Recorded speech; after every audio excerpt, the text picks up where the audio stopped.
दर्शकहरू नमस्ते सम्पूर्ण साथीहरूमा म आकाश र साथीहरू आज चाहिँ हामीहरू गाई गोरु चराउन गोठालोतिर आएको छौँ र तपाईहरु हेर्न सक्नुहुन्छ आजको मौसम एकदमै कुहिरोले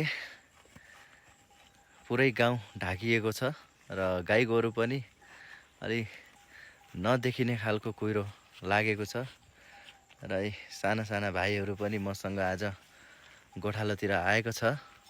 ल तपाईहरु हेर्न सक्नुहुन्छ आज चाहिँ मान्छे पनि नचिनिने गरी कुहिरो चाहिँ एकदमै बढी नै लागिरहेको छ साथीहरु र जे होस् मौसम चाहिँ एकदमै चिसो र एकदमै रमणीय छ।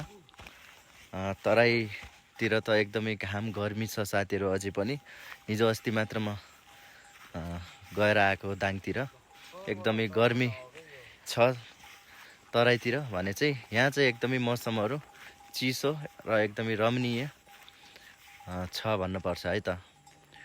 र हेर्न सक्नुहुन्छ आजको मौसमहरु एकदमै कुहिरोले गाउँ पुरै ढाकिएको छ।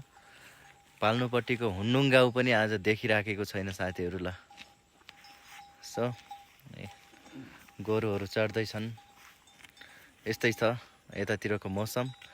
र कहाँ कुन ठाउँबाट चाहिँ तपाईहरुले मेरो भिडियोहरु हेर्दै हुनुहुन्छ कमेन्ट गर्नु होला र तपाईहरुको प्रतिक्रियाहरु दिनु होला भन्न चाहन्छु। र यस्तै गरी फेरि पनि तपाईहरुको माझमा यस्तै छोटो मिठो गाउँघरको भिडियो लिएर फेरि पनि तपाईहरुको माझमा आउने छु। हस्त नमस्कार, धन्यवाद।